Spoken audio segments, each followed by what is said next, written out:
जब भगवान राम निषाद राज गुह के राज्य में पहुंचते हैं तो उनके मंत्री कहते हैं, श्री राम के मंत्री कहते हैं, यहाँ से निषाद राज गुह की सीमा सिंहबीरपुर आरंभ होती है। भगवान राम कहते हैं, निषाद राज गुह हमारे मित्र।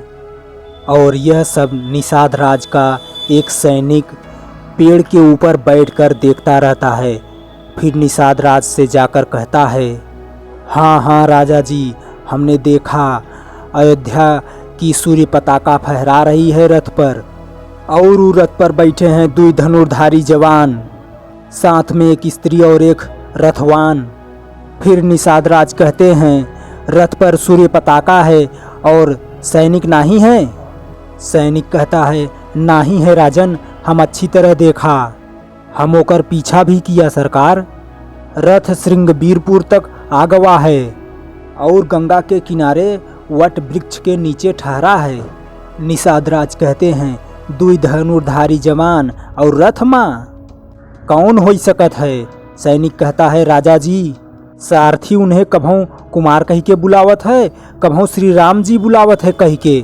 निषाद राज खुशी से खड़े हो जाते हैं, कहते हैं, का कहो श्री राम, हमरे अयोध्या के राजकुमार। अरे सरऊ, काहे नहीं कहत हो कि हमरे अयोध्या के श्री राम प्रभु आयो हैं, हमरे मित्र, हमरे गुरु आश्रम के सखा, हमरे सरकार हमरे गांव में आए हैं, हमरे धन्य भाग। निषाद राज की पत्नी कहती है, तुम तो सदा यही कहत रहे कि हमका वचन दिए हैं कि एक दिन हमरे गांव अवश्य आएंगे।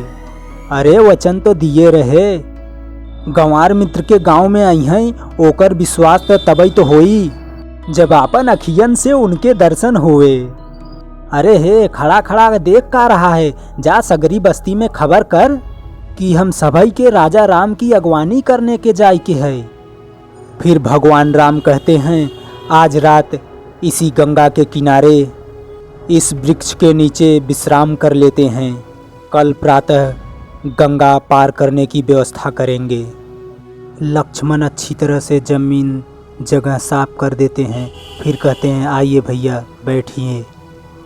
राम के मंत्री कहते हैं, आप कहें तो निषाद राज गुह को आपके आने की सूचना कह दूं। राम कहते हैं, उन्हें व्यर्थ में कष्ट क्यों देते हैं, प्रातः सूर्योदय होते ही तो प्रस्थान करना है। निषाद राज अपने गांव वालों से कहते हैं, बंधुओं, आज बड़े भाग्य का दिन है, आज हमार स्वामी आए हैं, हमार प्रभु अयोध्या के राजकुमार श्री राम आवा है, आपन आपन उपहार लेके चलो अपने साथ। वैसे उनके स्वागत के लिए उपहार की कोनो आवश्यकता नहीं है, हमरे स्वामी तो केवल प्रेम के भूखे हैं, चलो सब हमरे साथ चलो। निषाद राज पहुँचते हैं और कहते हैं, राजा राम मेरे सरकार। राम कहते हैं, सरकार नहीं सखा। निषाद राज कहते हैं, मेरे सखा, और गले मिलते हैं भगवान श्री राम से। मित्र प्रभु, आखिर आप हमरे गांव में आए ही गए, हमरे गांव वासी आपके दर्शनों के लिए आ रहे हैं, आप पधारिए प्रभु, विराजिए। और निषाद राज के साथ सभी लोग भगवान राम के जयकारे लगाते हैं। भगवान राम कहते हैं, मित्र, तुमसे मिलकर बहुत प्रसन्नता हो रही है, ये सौभाग्य की बात है कि आज मैं तुम्हें अपने बंधु बांधवों के साथ स्वस्थ और आनंदमय देख रहा हूँ। कहो मित्र, तुम्हारे राज्य में, तुम्हारे परिवार में तथा तुम्हारे वनों में सर्वत्र कुशल तो है। निषाद राज कहते हैं, सब आपकी कृपा है सरकार। भगवान राम कहते हैं, तुमने जो प्रेमवश यह सब सामग्री उपस्थित की है, इसे मैं स्वीकार करता हूँ, परंतु दूसरे की दी हुई कोई वस्तु मैं ग्रहण नहीं कर सकता, अपने उपयोग में नहीं ला सकता। अब मुझे तपस्वी की भांति धर्म में स्थित होकर वन में निवास करना है। निषाद राज कहते हैं, वन में निवास करियो का, लेकिन क्यों, ये गुत्थी हमरे समझ में नहीं आवत है सरकार। अभी तक आप यहो नहीं बताए हो सरकार, मुनि व्रत किस कारण धारण किया है आपने।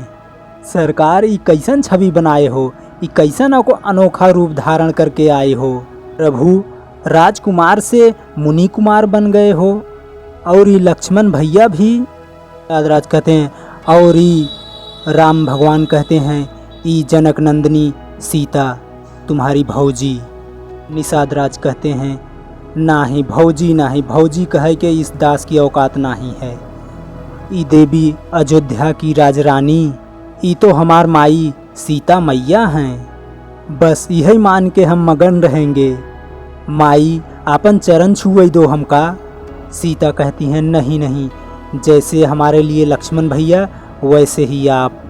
निषाद की पत्नी कहती हैं धन्य हो, जियो राजरानी सीता, जुग जुग जियो तोहार सुहाग बना रहे। निषाद कहते हैं अभी तक ये नहीं बताए हो सरकार, ये कैसा भेष धारण करके अयोध्या से आए हो। राम के मंत्री कहते हैं निषाद सौतेली माँ के करतूत का किस्सा अपने मुंह से राम नहीं सुनाएंगे। राम कहते हैं आर्य सुमंत। लक्ष्मण कहते हैं जिस बात को सारा जग जान चुका है उस बात को अपने मित्र से छुपाएंगे भैया। हमहू बहुत दुनिया देखे हैं सरकार, आपन बेटवा के राजा खातिर बनावे के खातिर सौतेलों को बनवास दे दिया, यही बात है न सरकार। निषाद तुम तो हमारे मित्र हो, हमारी माता का अपमान ना करो। निषाद कहते हैं रूठिए मत सरकार, हमारी इतना मजाल कहाँ। बस आज हमार मेहमानदारी कबूल कर लें, बस यहीं में हमार मान बढ़ जाए। पधारिए लक्ष्मण भैया और सीता मैया के साथ श्रृंगेरपुर नगरिया के पवित्र कर दीजिए महाराज। राम कहते हैं हम वनवास का व्रत ले चुके हैं, इसलिए हमें नगर में प्रवेश करना वर्जित है। अब हमें तपस्वियों और मुनियों के जैसा जीवन व्यतीत करना होगा। हम घास और पत्ते के बिछौने पर सोएंगे। राम कहते हैं। निषाद कहते हैं जैसी आपकी इच्छा, गंगई तट पे आपकी सेवा करके हम जीवन धन्य कर लेंगे।